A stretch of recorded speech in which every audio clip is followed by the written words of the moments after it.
Salve progressistas, eu sou o Clayson. No vídeo de hoje eu vou explicar para você como que o Olavo fugiu do Brasil depois de receber uma intimação da Polícia Federal e também vou trazer detalhes sobre o depoimento que ele deu à Polícia Federal ontem, no dia 24. A gente vai saber a respeito disso no vídeo de hoje.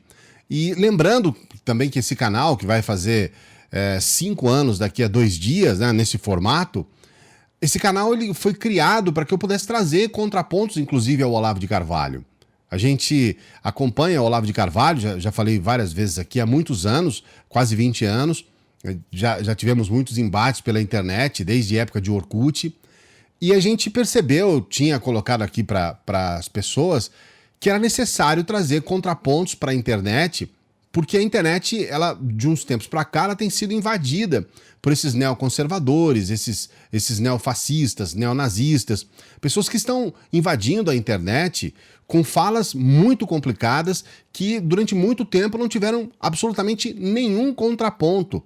Eles estavam livres aqui de críticas, de contrapontos, de ideias contrárias, e as pessoas passaram a acreditar em gente como Olavo de Carvalho. Me deixa chocado ver como que as pessoas ainda cultuam um sujeito que é tão mentiroso.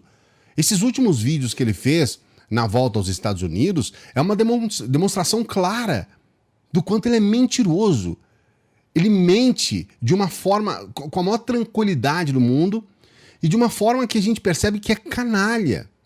E é assustador ver as pessoas cultuando esse tipo de comportamento de alguém que a gente precisa pensar muito se pode confiar em pessoas assim.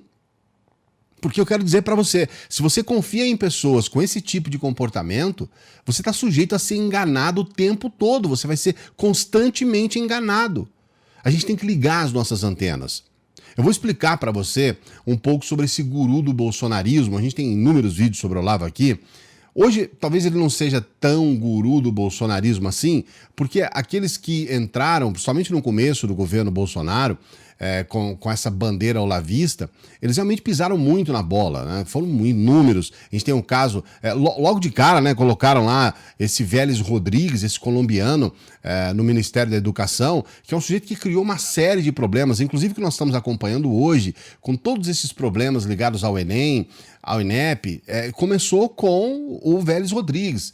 Logo que ele entrou lá, a primeira coisa que ele fez foi mandar embora a Maria Inês Fini, que estava lá já há 3 anos, exonerou, depois colocou um professor da Fundação Getúlio Vargas, o Marcos Vinícius Rodrigues, e 2 meses depois mandou ele embora, criou uma série de problemas em relação ao INEP, e dali em diante aquilo nunca mais consertou, sempre foi problema. O Enem sempre foi um problema no governo Bolsonaro e já começa com um olavista.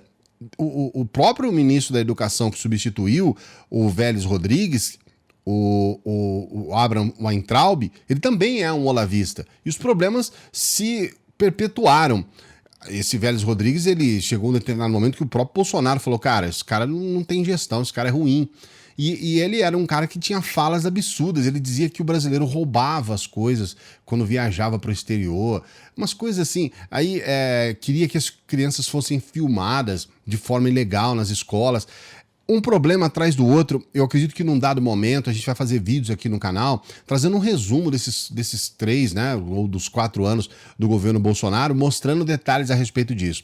A gente vê aquele outro Olavete, ex-secretário de Comunicação Social, o Fábio Van Garten, que num dado momento ele contratou empresas dele mesmo e pagou ele mesmo para serviços que ele mesmo estava contratando numa situação que você fala, cara, mas isso é completamente, a gente vai falar antiético, mas é um crime isso, você não pode fazer isso, né? Usar o poder público para você pagar a si mesmo, contratar a si mesmo.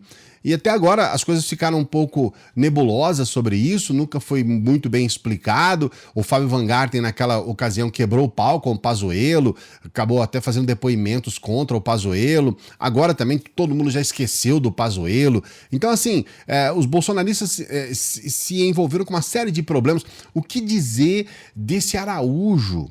O chanceler Ernesto Araújo, a quantidade de problemas que esse sujeito trouxe para o Brasil. falando mal de parceiros comerciais, trazendo problemas para uma série de questões ligadas a essas relações internacionais com o Brasil. Foi um desastre, um dos piores chanceleres da história do Brasil. Para piorar, ele entrou com essa questão ideológica amalucada dele, que é cheia de teorias da conspiração. Teve uma ocasião, a gente chegou a comentar isso aqui no canal, as pessoas não falam muito, teve um ciclo de palestras promovidas pela Fundação Alexandre de Gusmão, a FUNAG, em que ele chamou Alan dos Santos, Bernardo Kister. Na verdade, ele chamou mais 16 olavistas, todos olavistas, para fazer esse ciclo de palestras, e os caras começaram a colocar lá no meio das palestras coisas assim que foram consideradas medíocres. Porque, na verdade, nos bastidores ali do Itamaraty, os diplomatas eles ficavam até constrangidos com o nível das discussões. Esse Bernardo Kister, num dado momento, ele falou assim: a gente vai ter que comer morcego, ratazana, porque vai todo mundo passar fome por causa do comunismo. O comunismo vai levar todo mundo a passar fome, não sei o quê. Foi assim um desastre. Logicamente, não tinha como dar certo um troço desse. Então agora é um guru que não é tão guru. Mas nós vamos falar um pouquinho sobre o que aconteceu a respeito desses últimos casos aí envolvendo o Olavo de Carvalho. Sempre pedindo para você dar o like aqui, para você se inscrever no canal, ativar o sininho, nos ajudar no nosso Apoia-se. Olha, se você não deu o like ainda no vídeo, é porque você não está acostumado aqui com o nosso trabalho, hein? As pessoas que entram aqui no nosso vídeo dão um like logo de cara, para não esquecer. Depois, se você não gostar do vídeo, você tira o like. Mas é difícil você não gostar, porque a gente se esforça muito para trazer informação de qualidade para você, para trazer questões que possam, de alguma forma, contribuir para o seu conhecimento. A gente vai trazer depois, em ocasiões futuras, esse resumo aqui sobre Olavo de Carvalho, sobre governo Bolsonaro, os ministérios e tudo mais. Só que agora vamos falar um pouquinho sobre o que aconteceu com o Olavo na fuga dele aqui do Brasil. No dia 9 de novembro, ele foi intimado pela Polícia Federal para responder a respeito desse inquérito. É o inquérito que apura uma milícia digital voltada a desacreditar a democracia, desacreditar as instituições. Ele foi, então, convocado no dia 9 e logo no dia 10, a esposa do Olavo, ela vai a uma agência de viagens e compra com dinheiro vivo passagens para os Estados Unidos a partir de Assunção no Paraguai. E aí o que ocorre? Ele foge da clínica. Lá na clínica, no estabelecimento onde ele estava, o registro de saída dele foi colocado como evasão do paciente. Sim, evasão. Ele foge da clínica, ele vai de carro até o Paraguai, e lá no Paraguai, ele então pega esse avião e vai para os Estados Unidos. Então, a primeira questão que a gente precisa dizer, ele até depois faz um vídeo para agradecer aos médicos e tudo mais, mas ele fugiu, ele evadiu, que é algo que cria problemas, inclusive, para a própria clínica, para o próprio local, porque você tem uma responsabilidade sobre o paciente. E você não pode simplesmente, vou fugir, vou desaparecer, vou aparecer de novo. E ele fez isso. Aí ele foge, vai para os Estados Unidos, grava aquele vídeo completamente mentiroso, dizendo que não foi, grava uma série de vídeos tentando desmentir. Ele vai ficar quieto um período, mas não sei até que ponto ele vai gravar um novo vídeo mentindo novamente, porque as questões agora estão todas apuradas, já se sabe aonde foi a agência que a esposa dele comprou, qual o valor, como que ela pagou, qual foi a saída dele. No caso aí a gente está falando do Paraguai, como que ele chegou até os Estados Unidos, tudo isso já está apurado pela imprensa. Vou deixar os links aqui na descrição do vídeo. Então já se sabe como ele saiu do Brasil. E agora também se sabe como que ele fez esse depoimento à Polícia Federal. Foi um depoimento feito por videoconferência. Ele então, segundo relatos internos, né, que foram apurados pela imprensa, o R7 inclusive conversou com membros da Polícia Federal e permanece em sigilo sobre os interlocutores, e eles falam ali claramente como de fato isso aconteceu.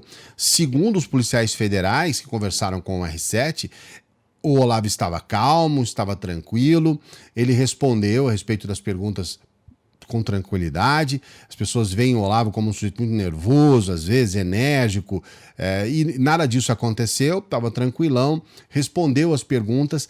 Uma coisa interessante, ele nega aproximação com o Alan dos Santos. Ele diz que não tem proximidade com o Alan dos Santos.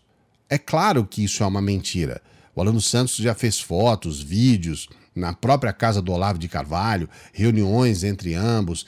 O Alan dos Santos ele se encontra foragido, existe uma questão da Interpol por conta burocrática, né? As pessoas começaram a falar muito a respeito disso, mas é uma questão puramente burocrática. A Interpol ainda não colocou o Alan dos Santos na lista vermelha, é capaz de colocar a qualquer momento. O pedido tem que ser feito pela Polícia Federal, na verdade foi feito diretamente pelo ministro Alexandre. Então as coisas ainda estão sendo resolvidas do ponto de vista burocrático, mas a ideia principal é que o Alan dos Santos, nesse momento, agora, ele é foragido, ele é um foragido da justiça, deve vir ao Brasil, deve ser preso, precisa ser preso, porque afinal de contas é um sujeito que cometeu uma série de crimes e que agora só aparece numa Jovem Pan da vida. Aliás, é uma situação inacreditável que a Jovem Pan dê voz para um sujeito que é foragido da polícia e coloca esse sujeito para se defender, entre aspas, mentindo, porque é isso, gente. O que eu preciso que vocês compreendam é isso. Olavismo, bolsonarismo, a mentira é a base, é o cerne da questão. E a gente está vendo agora os desdobramentos. Eu não sei exatamente o que pode acontecer com o Olavo, porque além desse inquérito da milícia digital, existe também essa situação dele ter vindo ao Brasil. Ele fala que nos Estados Unidos não tinha médico bom, o que é uma aberração, né? Dizer que nos Estados Unidos não tem médico bom, por isso que ele veio ao Brasil, porque no Brasil tem médico bom. É uma mentira clara também, não tem como dizer o contrário, e ele veio aqui justamente para ter um atendimento gratuito, porque o atendimento nos Estados Unidos é caro.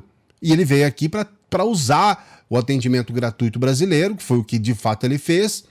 E na primeira oportunidade que ele pôde, ele estando melhor, voltou para os Estados Unidos, voltou para lá, voltou a ter a sua vida tranquila nos Estados Unidos para poder atacar, mentir, criar uma série de problemas. Eu imagino que agora ele vai ficar um pouco quieto em relação à política, em relação ao Bolsonaro, em relação a essas questões todas. Ele já deu a entender que essa é a ideia dele. É não entrar em assuntos políticos para não criar maiores problemas, para que ele possa, de alguma forma, se desvencilhar desses problemas todos que foram criados para ele aqui no Brasil, com esses inquéritos, com todas essas questões que foram colocadas contra ele. Mas a gente não sabe, né? O sujeito é bem maluco e em um dado momento muita coisa pode acontecer. Eu quero saber de você o que você pensa a respeito de tudo isso. As mentiras do Olavo de Carvalho, quando nega que ele fugiu, quando de fato ele fugiu, quando de fato ele foi intimado pela Polícia Federal no dia 9 e foge 2 dias depois. Eu quero que você responda sobre a sua opinião a respeito de tudo isso também, sobre essas mentiras que ele fala para a Polícia Federal no seu depoimento por videoconferência. Estamos aqui aguardando os seus comentários. Desejando um grande abraço para você, pedindo para você dar o like aqui no vídeo, se inscrever no canal, ajudar o nosso Apoia-se. Nosso Apoia-se merece aí um presente de aniversário, hein? Estamos fazendo 5 anos aqui do canal. Dê essa força aqui pro nosso Apoia-se. A gente se encontra numa próxima.